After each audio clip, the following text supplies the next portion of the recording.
The air was charged with anticipation as Jon Stewart, one of America's favorite comedic voices, took the stage at New York's Madison Square Garden.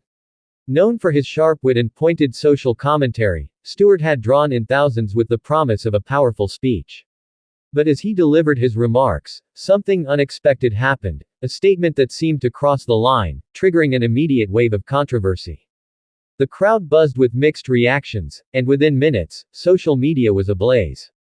What had Stewart said, and why did it ignite such a fierce response? At the same time, across the country, another drama was unfolding. Ronny Jackson, a former White House physician turned congressman, publicly unleashed a scathing critique on President Joe Biden.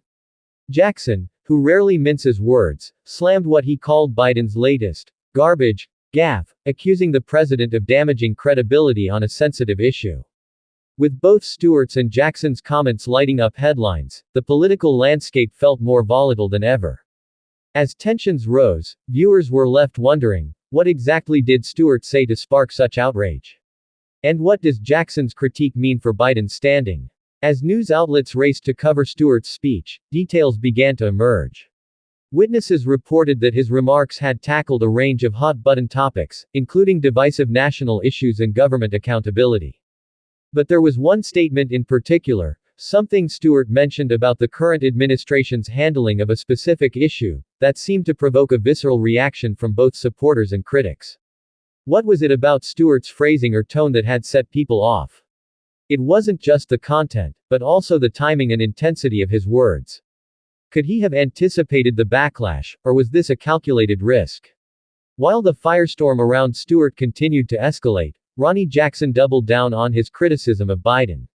His remarks came during a heated interview where Jackson referenced what he claimed were repeated blunders by the president, calling into question Biden's competence on an issue of national importance. Jackson's words were harsh, but they resonated with a segment of the population that had grown increasingly frustrated. What exactly had Biden said that was so controversial, and why was Jackson's reaction so forceful? As journalists dissected Stewart's remarks, speculation grew.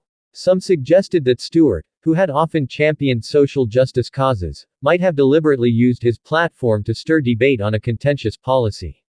However, others argued he had overstepped, using language that bordered on inflammatory. As more analysis came to light, viewers were left wondering, was Stewart's comment a genuine call to action, or did it reveal a deeper frustration with the current administration?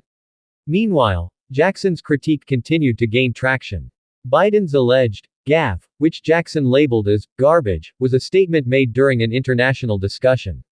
According to Jackson, it not only risked diplomatic misunderstandings but also reflected poorly on America's position.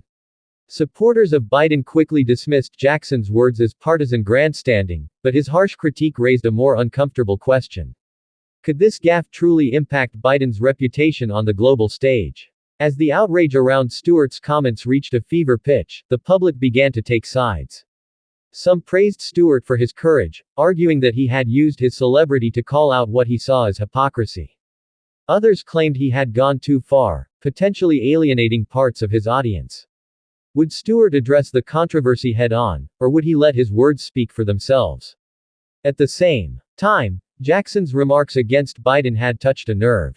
The congressman wasn't backing down, asserting that Biden's garbage comment was more than just a slip of the tongue. It represented, in Jackson's view, a pattern that couldn't be ignored. Biden's team, however, was quick to spin the story, framing Jackson's reaction as hyperbolic. But with both sides holding firm, Americans were left to wonder if Jackson's critique was simply political theater, or if there was something more at play. In the days that followed, both Stewart and Jackson's statements continued to dominate the conversation. Stewart eventually addressed the backlash, clarifying that his remarks had been intended to spark dialogue, not division. His apology, however, left some wondering if he had compromised his stance.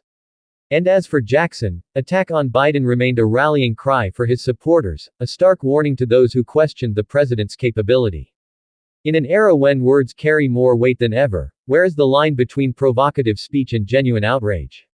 And with figures like Stewart and Jackson willing to push boundaries, is the American public more polarized, or more united in seeking truth? Only time will tell.